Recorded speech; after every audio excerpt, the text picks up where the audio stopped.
Ate minisita ow'ebyenjigiriza ebisookerwako mu ggwanga Nansubuga Rosemary Sseninde alabudde abakulu b'amasomero bonna agatalina bisaanyizo obutentantala kuggulawo olunaku olw'enkya ng'olusoma olusooka lutandise era onaategeezezza nti abanaagezaako okukikola olw'empaka baakukwatibwa bateekebwe mu nkomyo. Okwogera bino abadde ku kkanisa ya Sabbath Healing Temple bano nno nga babadde bamwebaza olw'ebirungi byakoledde ekitundu kyabwe.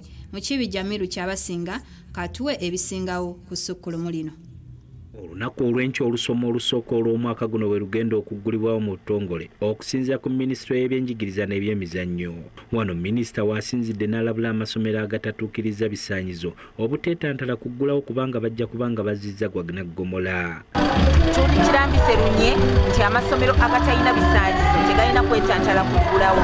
Tukolaganye ne ba DEOs baffe ba District Inspectors of Schools ne ba Municipality Inspectors of Schools okulaba nga batuyamba okulambula amasomero gonna okukakasa nti amasomero gonna galina ebisaanyizo. Minisita agamba nti amasomero agalina ebisaanyizo gonna gaweereddwa amabaluwa agabakakaseera n'alabula abazadde okwetegereza ennyo ensonga eno kubanga banditwala abayizi ku masomero ne bamala okuwa ebisale ate ne gaggalwa. Nkubiriza abazadde bwe muba mutwala abaana ku ssomero mutwale obuvunaanyizibwa okulaba nga ogenda ku ssomero n'okakasa mu ofiisi y'omukulu w'essomero nti essomero liwandiise.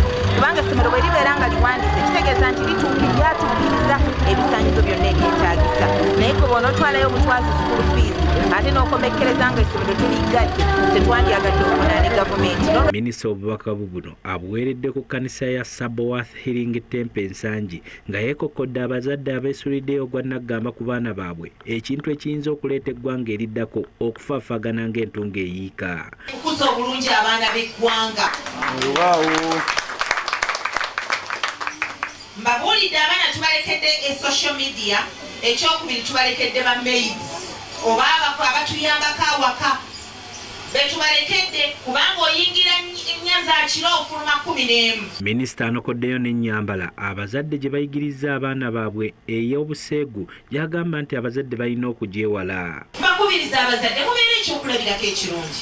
Amabeere gooleka nga gabooga ani yeegomba okugalaba. If anything kambabuulire beauty y'omuntu tebagiraba na half nakedness eyo. Beauty y'omuntu bagirabira mu respect emwambadde.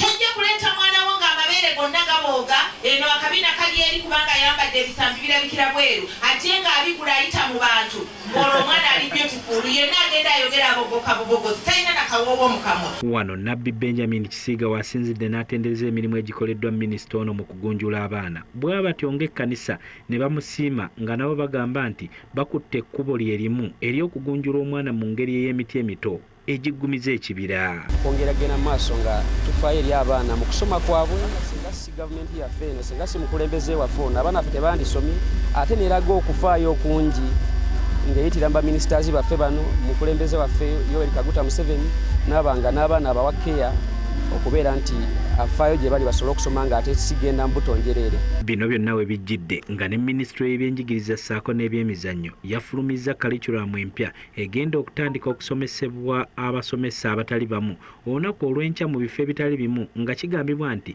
eno yakwongera ku mirimu mu ggwanga. Mu Kibijja Miru Kyabasinga, Delta TV